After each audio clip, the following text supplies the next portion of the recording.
and gentlemen, boys and girls, people of all ages, sexualities and identities, and welcome back, my friends, to another Doctor Who review.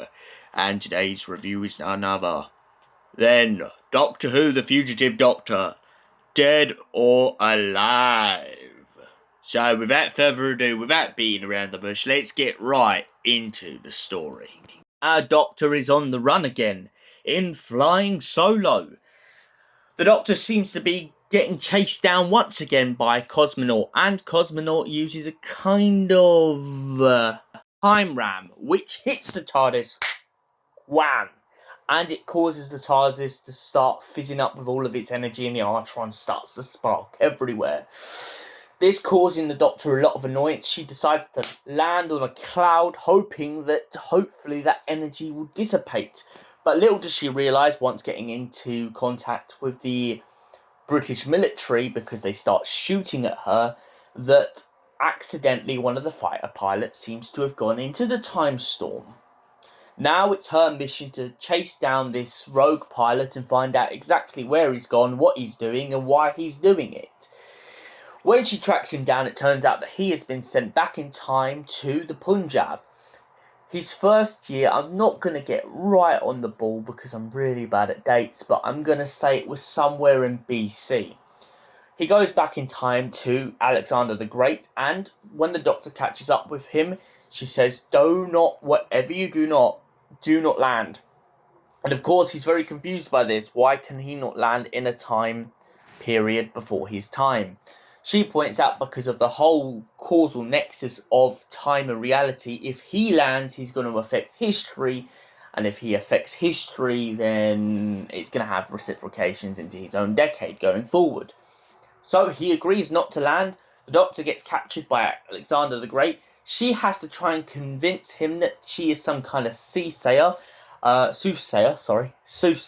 When she does, it kind of gets in a bit of a scuffle, and eventually she manages to escape. After escaping the events of Alexander the Great, it turns out that the Doctor flies him forward in time once again, but this time he's landed in 1955 during a massacre. Because of the pilot's personal attachment to the Punjab, he tries to convince the Doctor that he is going to use his aircraft and pretty much avert history by causing an intervention in the massacre. She points out, although that she doesn't agree with the massacre taking place, if he averts history now, he's not only going to destroy the fabric of time, he's also going to kind of seed in time the fact that there was a 1980-something craft in the Punjab during 1955, which will just cause an absolute uproar to history. But to make matters worse, it turns out that our missing pilot is also suffering from a great sickness. This sickness seems to be tearing him from the inside out. This sickness comes in the form of Artron sickness. Now, Artron sickness, for anyone who's not too sure what that is, you might as well say is it's kind of a way of time distortion that's kind of ripping away at the pilot as it goes. If he stays too long in the field and has too much Artron on him, he will die. Cosmogon comes along after intervening with the effects of interfering with the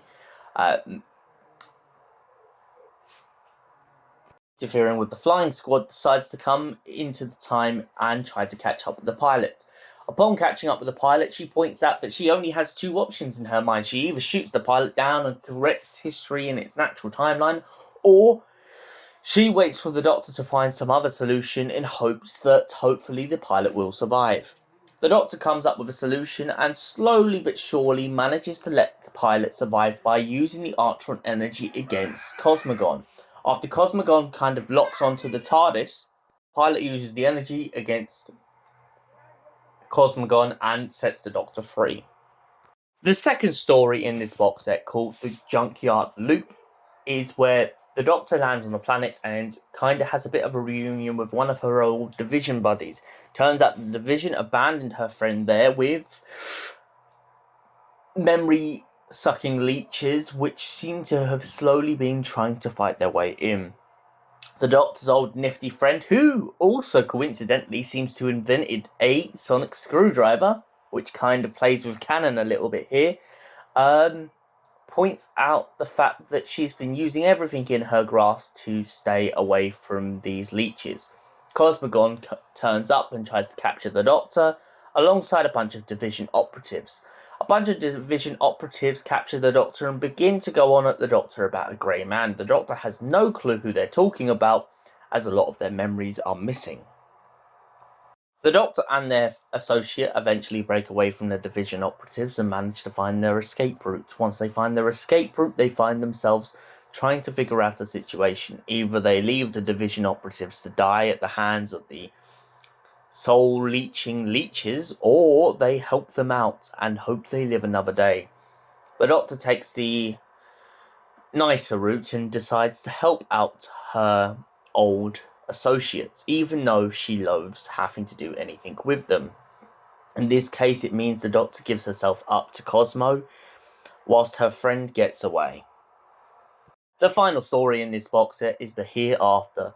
The Doctor and Cosmo find themselves on a planet, much like any other planet, but this planet seems to have an unnerving evil sense that seems to bite at both of the Time Lords. Cosmogon begins to realise she keeps having memories of her father, memories of the past, and it all has to do with a ring. When Cosmogon goes further into the town, her and the Doctor, who is now her prisoner, both find themselves at the hands of the mighty vampires. But they don't know it at the time.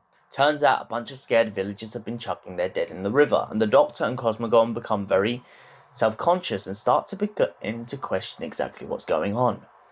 Turns out that one girl in the village is very suspicious of what's been going on because all the dead seem to come back to life from the mountain. Eventually, once the Doctor becomes face to face with the great vampire, she ends up deciding to test her luck by giving Cosmogon up. Knowing full well that Cosmogon has this ring, but the Doctor knows that she seems to know more about the relic than she realised in the first place, the Doctor can't seem to quite figure out why she knows so much about this ring. But she challenges the vampire and lets her try and bite her. The vampire tries to bite Cosmogon and, originally believing her to be dead, doesn't realise the consequences of her actions. By biting Cosmogon, they unleash a relic magic which pretty much has the protection of some kind of spell. Cosmogon's father bursts into the room whilst the Doctor saves Cosmogon from the vampire. The vampires are destroyed as the keeper of the ring and the relic decides to vanquish them with the power of 1,000 suns. I'm guessing. After Cosmogon and the Doctor go down to the river, Cosmogon is reunited with a ghost version of her father. The ghost version of her father calls the Doctor over and begins to give the Doctor a little glimpse of some of her memories. The Doctor is thankful to Cosmogon's father and the pair of them part ways. Cosmogon points out that the chase isn't over, but for now she will give the Doctor a head start. The Doctor is no longer shackled and decides to run off to her TARDIS for another escape through time and space. So, Dead or Alive, what did I think of the box set? Well, personally, I've got to be honest, I don't think this box set was as strong as the first one.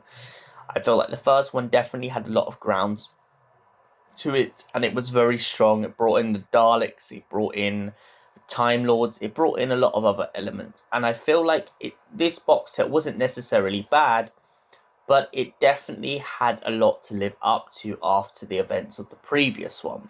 The Lost Memories is still a very good one I like, and I like that we've gone in this box set from Lost Memories to who's this grey man, who's the guy in the grey suit, who's this grey person who no one seems to know exactly who they are.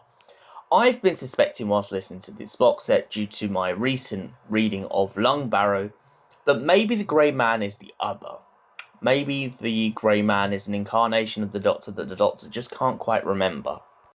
Now, obviously, we're not going to get any answers yet, but I am really hopeful for where this storyline is going to lead, especially with the idea that we've had in the last box set as well, this idea of the fugitive Doctor chasing herself. Whoever or whyever this is happening to the Doctor is a very interesting concept and a very untouched kind of area in the Whoniverse. So untouched even that when we think about the recent series with Ncuti Gatwa, we're still left with more questions after the events of the giant spider that was walking through outer space. The whole idea of a Nancy fighting the fugitive doctor really makes me want to have it as an audio. So, Big Finish, if you're listening out there, doing a Nancy story. The other thing I thought was really great, though, in this box set, though, I've got to say, is I like the idea that in the beginning, I love how racism was portrayed in these stories, especially in Flying Solo. The fugitive doctor goes back in time to the Punjab during Alexander the Great, and Alexander the Great's kind of helper is so dumb and so racist that he can't tell the difference between Joe Martin being from the Punjab or being from anywhere else. He just kind of calls her an Indian spy, and Joe Martin really well portrays this kind of laughing it off as in, you can't tell the difference. I also like how it's addressed with Cosmogon and the British Air Force. I really like this idea that Cosmogon doesn't necessarily agree with them, but she is definitely kind of taking the mick out of the British Air Force's attitude towards people of Indian descent and Punjab descent in general in this box set. I also really like the idea that Cosmogon and the Fugitive Doctor's relationship is more branched out in this box set. The last box set, it's not that it wasn't necessarily branched out, but it felt more like the Doctor had a lot more freedom in the last box set to run away, whereas this time we really feel like Cosmogon is on the Doctor's case. We have a couple of great moments in this box set with Cosmogon and the Doctor kind of seeing their similarities and also seeing their differences. Cosmogon, as a child in this box set, is portrayed as this kind of person who really irritatedly doesn't like people who don't follow the rules, whereas the Doctor has always been kind of this rogue element in that scheme. I also like the Doctor's kind of argument with her ex-division buddy when they're on the junk planet, because the Doctor points out the fact that she may not have so much disobeyed orders in the past, but that's where she believes she was wrong. This is interesting because even though the Doctor may not have their memories, they definitely still have a very big moral code. And for that reason, overall, as I said, this box set had some great storylines, some great things. I will have to give it a solid 7 out of 10. Thank you for watching, and we will see you in the next Doctor Who review. Until then, goodbye, stay beautiful, and Alonzi, my beautiful Whovians. Would you like a jelly, baby?